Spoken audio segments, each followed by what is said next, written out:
Daniel Price boarded the Southwest flight like any other traveler, but within an hour he would be zip-tied in his seat, arrested on the tarmac, and at the center of a lawsuit. Rebecca Lane thought she was on a simple trip to visit family, yet she became the unwilling victim of his violent outburst, thrust into a story that would dominate headlines, ignite debates, and change airline policies forever. The morning sun was rising over Phoenix when passengers began boarding the Southwest Airlines flight bound for Denver. For many, it was a routine trip, a weekend getaway, a family visit, or simply another business obligation. The mood in the boarding line was ordinary, filled with tired faces, soft chatter, and the shuffle of bags rolling across the terminal floor. Nothing suggested the chaos that would later unfold at 30,000 feet. Among the passengers was Daniel Price, a 34-year-old tech consultant whose appearance gave little away. He wore simple jeans, a dark jacket, and carried a laptop bag slung over his shoulder. To others, he seemed like any other traveler, yet observers would later recall small signs of agitation, details that in hindsight painted a troubling picture. He tapped his foot impatiently while waiting to board, checked his phone constantly, and sighed audibly whenever the line slowed. Seated near the middle of the cabin was Rebecca Lane, a 42-year-old mother of two who had booked the flight weeks earlier. She was traveling alone to visit her sister in Denver, carrying a paperback novel and a tote bag stuffed with snacks and gifts for her nieces. Rebecca's demeanor was calm, even cheerful, a contrast to the restless man a few rows behind her. The two passengers had no connection before this day, but their paths would soon intersect in ways neither could have imagined. As boarding continued, flight attendants guided passengers to their seats, stowing bags and ensuring the overhead bins were closed. The smell of coffee lingered in the cabin as the crew prepared for takeoff. It was all so ordinary that no one could predict the tension building quietly within one passenger. When the plane began taxiing down the runway, Daniel leaned back with his eyes closed. He seemed relaxed, but he had already ordered his first drink before the seatbelt sign had fully dimmed. Flight attendants obliged, carrying a small bottle of whiskey and a plastic cup to his row. He downed it quickly, then ordered another. By the time the aircraft lifted into the clear desert sky, Daniel had drained both drinks and signaled for a third. Some passengers barely noticed, but a few seated nearby exchanged wary glances at his urgency. Rebecca, tucked into her aisle seat with her book, was unaware of the storm brewing only a few feet away. As the engines hummed and the city disappeared beneath the clouds, the atmosphere inside the plane seemed calm. Parents soothed restless children, laptops flickered open, and trays clicked into place. Still, Daniel's restless energy stood out. He shifted in his seat repeatedly, fidgeted with his phone, and sighed loudly whenever a flight attendant passed him by. Though no one could know it then, this mounting agitation would soon break free in a way that would alter the entire course of the flight. For the moment, however, it was just another Southwest trip through blue skies, carrying passengers toward a destination none of them would reach as planned. The flight had barely reached cruising altitude when the first sign of real trouble began to show itself. The seatbelt sign switched off, and passengers moved about the cabin, stretching their legs and heading toward the restrooms. Flight attendants started their service, moving carts down the narrow aisles with practiced efficiency. It was during this routine moment that Daniel Price's behavior shifted from noticeable to concerning. He pressed the call button again and again, demanding another drink before the service cart had even reached his row. When the attendant politely informed him that he would need to wait, he rolled his eyes dramatically and muttered under his breath, drawing curious stares from the passengers around him. By the time he finally received another drink, the effects of the alcohol and his growing impatience were clear. He spoke louder than necessary, his laughter sharp and unsettling, his movements restless and abrupt. Rebecca Lane, a few rows forward, tried to stay focused on her book, but found herself distracted by his voice echoing above the low hum of conversation and engines. Each time the attendant walked by, Daniel's demands grew sharper. When he was eventually told he had reached his limit, his demeanor hardened instantly. His face flushed red, and he shifted violently in his seat as though insulted. Moments later, turbulence struck the aircraft. The cabin jolted, and a collective gasp rose from the passengers. Drinks spilled, overhead compartments rattled, and the service cart was briefly pulled aside. Rebecca steadied her cup, careful not to spill it, but just as she relaxed again, Daniel shot up from his seat. He ignored the seatbelt warning and pushed into the aisle, his steps unsteady but aggressive. As he passed Rebecca's row, his arm knocked against hers, sending her drink spilling across her sweater. The cold liquid splashed down her chest and lap, and she flinched in shock. Passengers close enough to see turned their heads immediately. Some believed it was an accident caused by the turbulence, but Daniel's reaction told another story. Instead of apologizing or even acknowledging what had happened, he glared at Rebecca as though she were at fault. His words were sharp, laced with hostility, and his posture grew threatening. The tension in the air spread quickly as Rebecca froze in her seat, trying to ignore the confrontation and wipe at her sweater with napkins. The man's anger, however, was not easily silenced. Flight attendants hurried forward to intervene, their voices calm but firm as they instructed him to sit down. Daniel resisted, arguing loudly that he had been mistreated by both the staff and the passenger he now accused of ruining his flight. The aisle was narrow, and the close quarters only heightened the intensity of the scene. Nearby, passengers leaned back in their seats to avoid the conflict, while others exchanged worried glances. The energy on board had shifted. What began as mild irritation was now something darker, a sense that the situation was teetering on the edge of control. Every second carried the weight of what might happen next. The cabin grew tense as Daniel's shouting echoed over the rows of seats. Flight attendants tried to calm him, their voices steady and professional, but he only grew louder, his gestures sharper, his body leaning forward as though ready to lunge. Passengers shrank back, some clutching their armrests, others pulling out phones to record the unfolding scene. Rebecca remained frozen in her seat, her sweater still damp from the spilled drink, her heart racing as the chaos swirled around her. The turbulence had passed, yet the cabin felt more unsteady than ever, every movement of the man threatening to ignite something worse. When one attendant placed a hand gently on Daniel's arm to guide him back to his seat, his reaction was explosive. He shoved her aside with enough force to send her stumbling against the edge of a seat. Gasps rippled through the plane as the moment transformed from verbal aggression to physical assault. That single shove was enough to push several passengers into action.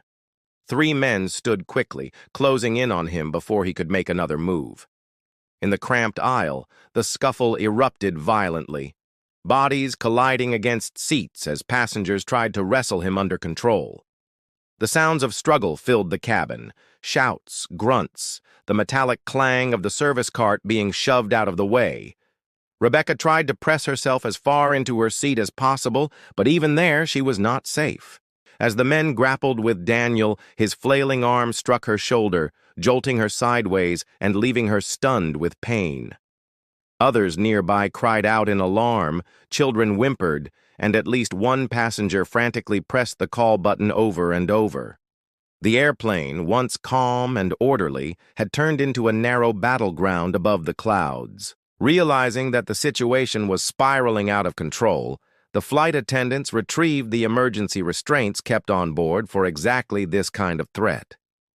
The heavy-duty plastic zip ties were designed to hold down unruly passengers until the plane could land, but applying them required teamwork and bravery in the face of violence. One attendant shouted instructions to the men holding Daniel down, telling them to force his arms behind his back. Daniel resisted with all his strength, twisting and kicking in a frenzy, his face red and contorted with rage. It took several agonizing minutes, but eventually the group managed to pin him to a seat. His arms were wrenched behind him, the zip ties pulled tight around his wrists with a sharp snap. His legs continued to thrash, but his upper body was finally restrained. Passengers exhaled in relief, though the atmosphere remained heavy with fear and adrenaline. The restrained man shouted muffled curses, straining against the restraints, but his movements were now contained. The cabin fell into an uneasy silence, broken only by the hum of the engines and his ragged breathing. The damage, however, had already been done. A flight attendant clutched her wrist in pain. Rebecca rubbed her bruised shoulder, and the passengers who had stepped in to help were visibly shaken. Phones captured the aftermath from multiple angles, documenting the disarray of a flight that had turned into a scene of chaos. Though the danger was contained for the moment, everyone knew the incident was far from over. The plane still had hours left in the air, and the restrained man's fury simmered just beneath the surface, waiting for the next turn of events. The decision to divert the flight came quickly after the restraints were secured. The captain, informed of the violence in the cabin, radioed ahead to air traffic control, requesting an emergency landing in Albuquerque. The announcement to passengers was calm and measured, but everyone on board understood the seriousness of the situation. The cabin crew moved swiftly, checking for injuries, securing the aisle, and keeping a close watch on Daniel, who remained strapped into his seat, hands bound tightly behind him with zip ties. His body rocked back and forth with frustration, muffled shouts spilling past clenched teeth, his anger undimmed by the restraints. Every time he struggled, the zip ties cut deeper into his wrists, leaving faint marks that grew redder with each twist. Rebecca sat rigidly, her sweater still stained and her shoulder aching from the earlier blow. She kept her eyes forward, refusing to glance back at the restrained man who had so abruptly turned her flight into a nightmare. Around her, the atmosphere was thick with unease. Parents whispered to children, soothing their questions with half-truths, while other passengers shared anxious looks or replayed the events on their phones, scrolling through videos they had just captured. The sound of typing filled the air as some documented the ordeal in real time, sending messages to loved ones that their flight had turned into chaos. As the plane began its descent into Albuquerque, the cabin grew quieter. The weight of what had just happened pressed down on every seat. Flight attendants moved carefully through the rows, instructing passengers to remain seated upon landing, assuring them that law enforcement would handle everything once they were on the ground. Their composure was impressive, but their faces betrayed the strain. One of them, the woman who had been shoved aside, held her wrist gingerly. Another retrieved a first aid kit to check Rebecca's bruised shoulder, wrapping an ice pack in cloth and offering it to her with a sympathetic glance. Through the small windows, the city lights of Albuquerque came into view, glowing faintly against the evening sky. The landing gear lowered with a thud, and the plane glided down to the runway, touching down with a rough bounce that drew a collective sigh of relief from the passengers. The aircraft slowed and turned toward a designated gate, where police cars and emergency vehicles were already waiting. Blue and red lights flashed across the tarmac, signaling the seriousness of the arrival. The moment the plane's door opened, uniformed officers boarded, moving with purposeful speed down the aisle. They approached Daniel, who continued to thrash against his restraints, his voice hoarse from shouting. Without hesitation, they pulled him to his feet, securing him with handcuffs in place of the zip ties. Passengers watched silently as he was escorted off the plane, his protests echoing down the jet bridge before fading from earshot. Only when he was gone did the cabin seem to exhale, relief mingling with exhaustion. Yet the ordeal was not finished. Passengers who had witnessed or recorded the fight were asked to remain seated for questioning. Officers moved methodically through the cabin, collecting statements, photographing injuries, and reviewing the videos passengers had captured. Rebecca gave her account, her hands trembling slightly as she described the confrontation. The flight attendant with the sprained wrist spoke quietly with medics, while others simply sat stunned, replaying the chaos in their minds. The diverted landing had brought immediate safety, but it also marked the beginning of an investigation that would soon reveal layers of complexity no one had anticipated. In the weeks that followed the flight diversion, The incident spread rapidly across news outlets and social media. Videos recorded by passengers appeared on national broadcasts, replaying the struggle in the aisle, the frantic attempts to restrain Daniel Price, and the final moments when zip ties secured his hands.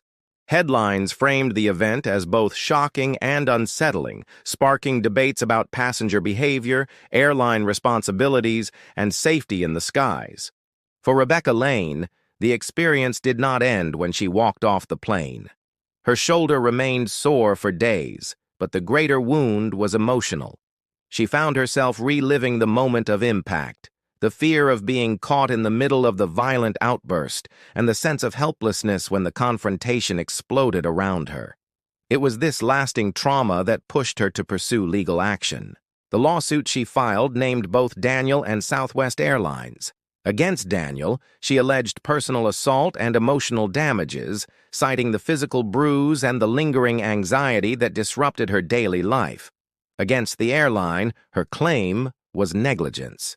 She argued that the crew failed to cut him off from alcohol at the earliest signs of intoxication, and that the company had not properly trained its staff to identify and de-escalate volatile situations before they escalated into violence. Her attorneys framed the case not only as a matter of individual justice, but as an example of a systemic failure that endangered every passenger on board that flight. Meanwhile, Daniel faced his own legal battle. Prosecutors charged him with assault and interference with a flight crew, serious offenses that carried the potential for years in federal prison. His defense team crafted a different narrative, pointing to his medical history and prescriptions that, when combined with alcohol, produced a volatile and unintended reaction. They insisted that he had not boarded the plane with malicious intent, but had suffered a medical episode exacerbated by poor judgment and stress. This argument drew skepticism from prosecutors, who emphasized the repeated warnings he had ignored, his violent shove of the flight attendant, and the physical injuries inflicted on others.